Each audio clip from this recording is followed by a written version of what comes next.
Falsafah dasar, Dharma atau Dhamma, adalah ajaran leluhurnya bangsa Nusantara Indonesia terdahulu yang mewarnai India, bukan sebaliknya.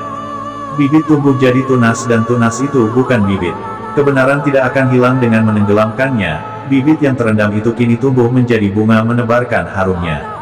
Menggugat meluruskan catatan sejarah bangsanya. Buku terjemahan bahasa Inggris dari catatan perjalanan Xuanzang, Hien, Sang 602-664 m oleh Samuel Beal tahun 1884. Di sebelah timur ada Sangharama dan di tengah-tengah hutan Amra adalah tembok fondasi tua. Ini adalah tempat Bodhisattva Asa Asga menyusun sastra yang disebut Hin Yang Sing Kiau. Sebelah barat daya kota 8 atau 9 li adalah sebuah batu yang berdiam di naga. Tathagata meninggalkan bayangannya di sini. Ini adalah tradisi, tidak ada sisa bayangan yang terlihat. Di sampingnya ada stupa yang dibangun oleh raja, sekitar 200 kaki tingginya. Di dekat ini adalah tanda di mana Tathagata berjalan ke sana kemari, dan juga stupa para murid yang menderita penyakit. Dengan berdoa di sini kebanyakan disembuhkan.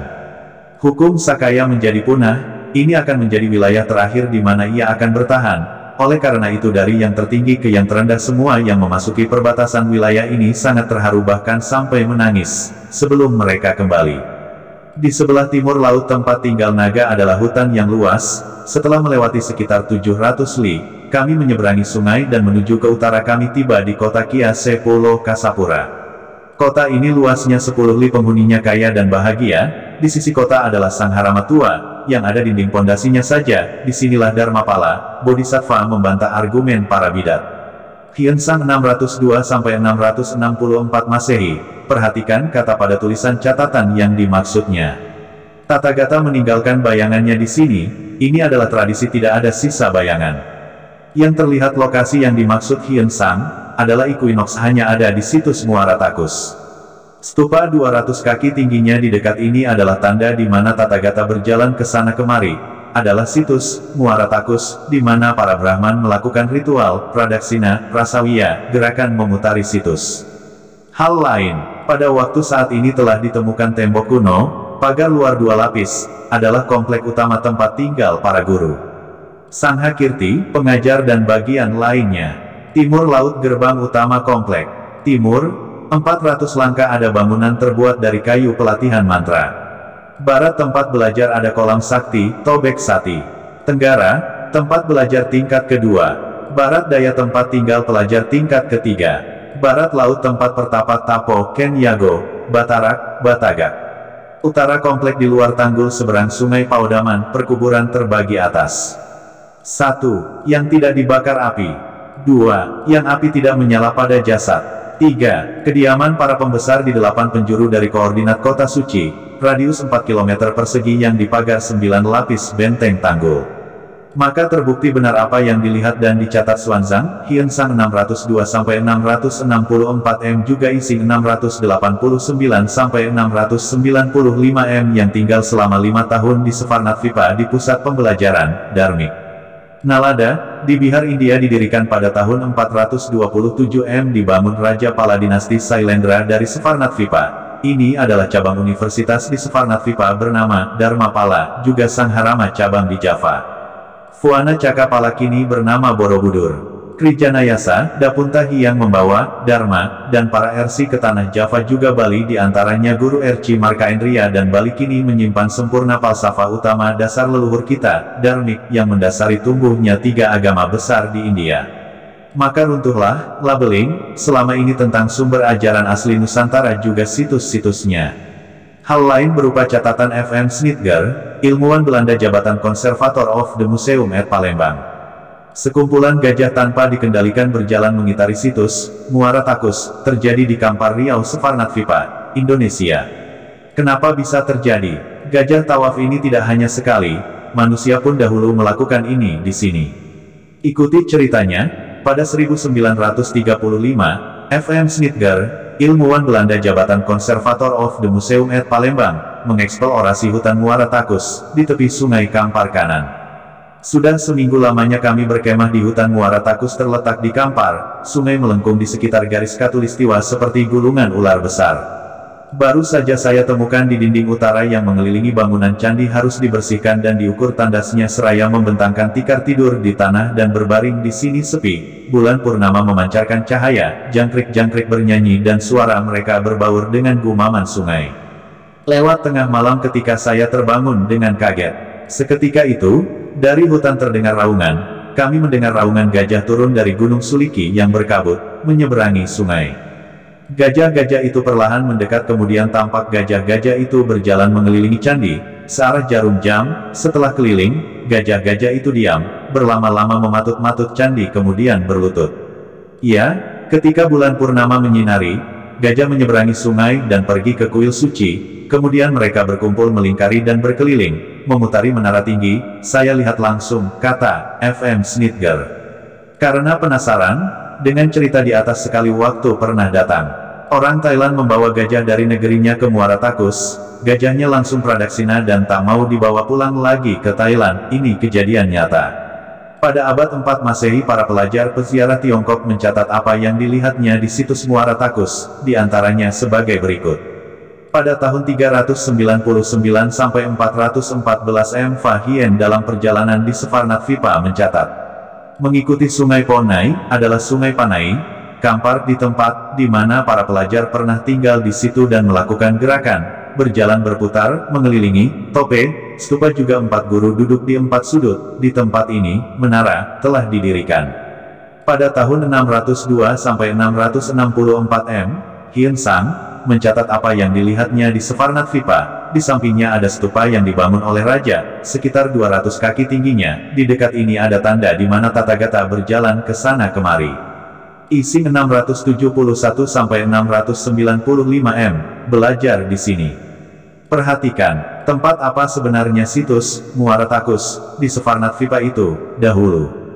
Inilah tokoh putra Indonesia terdahulu pelopor, Darmik, leluhurnya Dapunta Hyang Rijayanasa, Kadatuan Krivijaya, di Sefarnat Vipa. Moksartam Jagahitaya Kaiti Dharma, artinya Dharma, bertujuan untuk mencapai kebahagiaan rohani dan kesejahteraan hidup jasmani. Inilah falsafah dasar utama leluhur Indonesia terdahulu, Dharma, Dhamma. Ritual suci, Dharma, diantaranya Purwadaksina, Pradaksina berputar ke kanan searah jarum jam difahami menuju Swahloka Utama dan Prasawiya, berputar ke kiri berlawanan arah jarum jam menuju Burlokanista. Ini adalah ritual asli leluhur bangsa Indonesia. Dharma, dalam kesatuan kata penguat makna seperti, Kusala Dharma Bajana, literasi kata ini terekam di relief dasar Borobudur Panilno. 138 ini bukan kata dan falsafah dari India. Moksartam Jagaditaya, kebahagiaan dunia akhirat dan moksa, kontemplasi spiritual jalan untuk mencapai moksa divisualisasikan di atas Borobudur bernama Tapa Brata Upasana Ken Yago. Ini bukan patung tokoh agung mulia India. Falsafah asli leluhur Nusantara, Dharma, berpusat di Sefarnat Vipa tergambar di Borobudur juga tersimpan sempurna di Bali. Keduanya tidak berdasar salah satu dari 2 agama India, tapi mendasari 3 agama yang tumbuh di sana. Mahatupabuana Sakapala. Ketika konstelasi Visaha muncul pada hari bulan purnama di bulan Vesaha juga saat sarana untuk membangun telah disatukan, ia memulai membuat sebuah mahakarya, tupa besar. Pada hari ke-14 dari setengah bulan yang cerah dari Asalha, Raja telah melakukan persiapan di tempat di mana tupa besar akan dibangun. Dia mengatur sebuah kumpulan persaudaraan para Miku, dan berbicara sebagai berikut. Besok, saya akan meletakkan batu fondasi Cetia besar, biarkan seluruh persaudaraan kita berkumpul di sini, sampai pada akhirnya, biarkan orang-orang dalam rangkaian perayaan, dengan bunga-bunga harum dan sebagainya, datang besok ke tempat di mana tupa besar akan dibangun. Dia mempercayakan menteri dengan menghiasi tempat Cetia, seluruh kota juga dan jalan-jalan yang mengarah ke sana untuk dihiasi dalam berbagai cara. Pada keesokan paginya di 4 gerbang kota banyak penduduk kota dan penduduk desa pergi ke tempat tupa. Ketika dia memerintahkan untuk mengambil pilar batu, pemilik tanah tempat untuk tupa telah menggalinya sampai kedalaman 7 hasta. Untuk membuatnya kokoh, batu-batu bundar telah diperintahkan kepada pasukannya untuk dibawa kemari. Memerintahkan dihancurkannya batu untuk membuat tanah lebih kencang, dihancurkan oleh gajah-gajah besar yang kakinya diikat dengan kulit. Tanah liat halus sekitar 30 yojana di sekitarnya, disebut tanah liat mentega karena kehalusannya. Para Samaneras yang telah mengatasi Asafa membawa tanah liat ke sana. Raja memerintahkan agar tanah liat disebarkan di atas lapisan batu dan batu bata itu kemudian diletakkan di atas tanah liat, di atas ini semen kasar dan di atas cinabar ini, dan di atas ini jaringan besi dan di atas wangi yang harum ini marumba yang dibawa oleh para samanera. Atas hal ini penguasa tanah memerintahkan mereka untuk meletakkan kristal gunung, di atas lapisan kristal gunung ia menyebar batu, di mana-mana selama pekerjaan dilakukan tanah liat yang disebut mentega tanah liat, sebagai semen dengan resin pohon kapita dilarutkan dalam air yang diolah juga meletakkan selembar tembaga setebal 8 inci di atasnya dilaburi dengan arsenik dilarutkan dalam minyak sesamun, meletakkan selembar perak setebal 7 inci. Raja berdiri dengan gagah, para menteri berpakaian lengkap sesuai dengan jabatan mereka, dikelilingi oleh banyak penari berpakaian seperti bidadari, dihadiri oleh 40.000 orang, diiringi musik gending mulia. Dari berbagai negara asing, juga banyak meku datang ke sini. Semua penuh persaudaraan yang tinggal di pulau ini dengan 80.000 beku dari berbagai wilayah. Muncullah Indaguta Tera, kepala sekolah yang hebat. Damasena Tera, dari isi Patana datang dengan 12.000 beku ke tempat Cetia. Piada Sitera Agung, dengan 60.000 beku datang ke sini, dari Jetarama Vihara. Urubudara Tera, dari Mahavana muncullah dengan 18.000 beku. Urudamarakita Tera dari Gositarama di Kosambi datang bersama 30.000 beku. Urusamgarakita Tera dari Dahinagiri datang dengan 40.000 pertapa. Nitina Tera, dengan 160.000 beku, datang dari Asokarama di Pupapura. Utina Tera, dari negara Kasmira datang membawa serta 280.000 beku. Mahadeva Tera yang bijaksana datang dari Palavaboga dengan 460.000 beku. Yona Mahadamarakita Tera dari Alasanda datang ke dengan 30.000 beku. Utara Tera dari tempat tinggalnya melalui pegunungan hutan Vinja, muncul dengan 60.000 beku. Titaguta Tera yang agung datang dari Bodhimanda Vihara bersama 30.000 beku. Candaguta besar ini datang ke sana dari negara Vanavasa dengan 80.000 petapa. Suryaguta Tera besar berasal dari Kelasa Vihara Agung dengan 96.000 beku. Sariputa Tera, Ariputra juga disebut Upatisya adalah putra Tisya dan ibunya Arip Rupasari. Karena nama ibunya itulah ia disebut Sariputa, ayahnya Matara Vanganta, seorang Brahmin saudara lelakinya adalah Mahakaustila, bermarga Dirganaha. Upatisa, Nalaka, Nalada, adalah nama desanya di Savarnatvipa. Dalam teks-teks Sanskerta namanya muncul sebagai Sariputra, Saliputra, Sarisuta, Saratvattiputra. Dalam Apadana ia juga disebut Sarisambhava dari Savarna Bumi atau Savarnatvipa. Iri Nalada Mahavihariya Arya Biksu Samgasya. Ini teks kalimat yang tertulis di area Universitas Nalada Bihar India. Ada situs stupa bernama Sariputra. Mahavihara, Nalada, Somapura dan Vikramasila adalah cabang yang ada di Savarnatvipa Nusantara Indonesia maju terdahulu, bernama Dharmapala pernah dikunjungi Atisa di Pangkara Rijtana asal Tibet, Fahien juga Elsing, untuk belajar. Sangharama Mahayatupa Arya, Mahayavihariya Paratera adalah bangunan megah agung dengan stupa besar tempat belajar ilmu pengetahuan dan pelatihan kontemplasi spiritual para teran kaum Aryan, leluhur bangsa Nusantara di Japatvipa bernama Fuana Cakapala kini terpublikasi bernama Borobudur.